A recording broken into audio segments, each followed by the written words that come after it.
Se tem um dia que Deus decidiu, o Brasil jamais será um país rico, foi no dia que Luiz Inácio Lula da Silva veio ao mundo. Porque ele virou presidente e nos condenou à miséria perpétua. O que nós assistimos ontem no pronunciamento do ministro Fernando Haddad foi um show de horrores num nível que eu poucas vezes vi no Brasil. A bancada da esquerda aqui, a deputada Tão Preto, estava tranquila e feliz. Eu até entendo. Preocupado estamos nós, que sabemos o básico da matemática. Se vocês acham que eu estou mentindo, olha o preço do dólar hoje, que bateu R$6, olha o juro que 2 anos bateu 14. O Haddad tinha que anunciar um corte de gastos, resolveu anunciar uma bomba fiscal. E o Brasil assistiu atônito a um ministro que simplesmente colocou uma bomba relógio no colo de todos os brasileiros. Eu confesso que desse governo eu esperava o pior. Mas isso que eu tô vendo é muito pior do que eu esperava. O Haddad, nesse pronunciamento, tirou o jaleco de ministro da Fazenda, colocou o jaleco de candidato a presidente. Ficou falando das conquistas, que segundo o deputado Adão Preto, nós poderíamos ficar a tarde inteira aqui falando, que eu tô tentando descobrir quais são, e absolutamente esqueceu ou ignorou de falar efetivamente dos cortes de gastos. Falou o tempo inteiro de conquistas que não aconteceram e esqueceu de dizer que todos os aumentos de salário mínimo e assim por diante foram às custas do endividamento e do comprometimento das gerações futuras. Sobre o corte de gastos, falas genéricas, pouco detalhamento, muita omissão. 70 bilhões de reais, segundo Haddad, para os próximos 2 anos. 30 bilhões no ano que vem, 40 bilhões em 2026. Haddad omitiu que dos 70 bilhões, 10,3 bilhões de reais são cortes da educação, que a bancada do PT sobe o tempo todo dizendo aqui que é prioridade do governo federal. 11,9 bilhões de reais são cortes de aumento do salário mínimo que não serão concedidos, ou seja, não é corte. É mais ou menos como eu estar quebrado hoje, por conta dos gastos que eu fiz no passado, e dizer que para mim resolver meu problema, eu não vou sair para comer num restaurante na semana que vem. 14,4 bilhões de reais são cortes das emendas impositivas, o que é correto. O Congresso tem que cortar na carne, não há absolutamente nenhuma dúvida. O problema é que essa estimativa é baseada numa projeção superestimada, ela não existe. 7 bilhões dos cortes serão retirados dos programas sociais. E mesmo com tudo isso, o corte de gastos é irrisório. Corte de luxo, corte de despesa de viagem, corte ou impedimento da compra do avião de 1,4 bilhões de reais do Lula, ninguém fala. Mas para cortar benefício social, são os campeões. Omitiu também o corte ou a readequação do abono salarial, que hoje todo trabalhador que recebe menos de 2 salários mínimos em média por mês recebe, e a partir de 2027 essa linha de corte vem para 1,5 salário mínimo. Grande parte do ajuste também vem do corte do abono salarial. Trabalhadores, a educação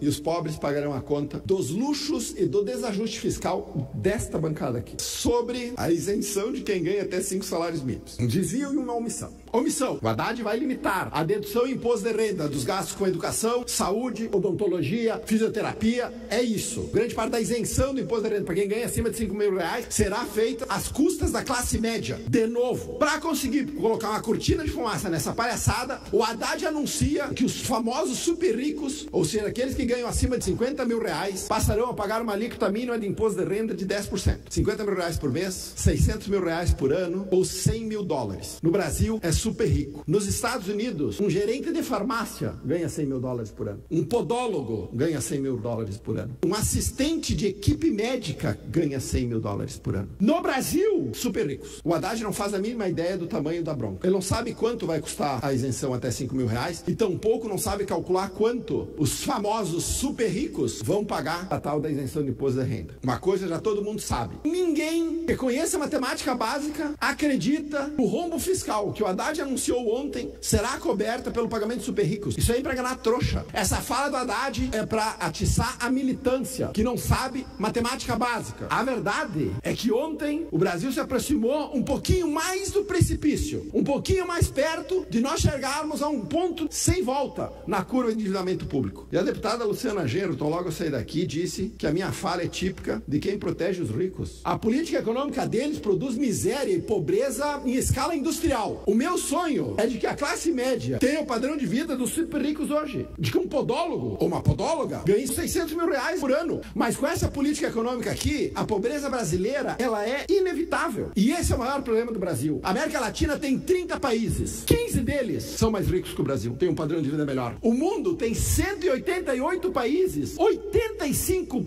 deles têm um padrão de vida melhor que o nosso. O problema do Brasil é a pobreza criada, mantida e perpetuada pela incompetência e essa política econômica caótica e desastrosa que esse bando incompetente insistem em impingir o Brasil. O Lula é o maior flagelo que esse país já teve. Se tem um dia que Deus decidiu o Brasil jamais será um país rico, foi no dia que Luiz Inácio Lula da Silva veio ao mundo. Porque ele virou presidente e nos condenou à miséria perpétua. E depois que ele sair da presidência, e vai sair da presidência em 2027, tenho certeza, nós ficaremos anos corrigindo os desequilíbrios e as distorções produzidas por esse bando incompetente. É isso que nós assistimos ontem.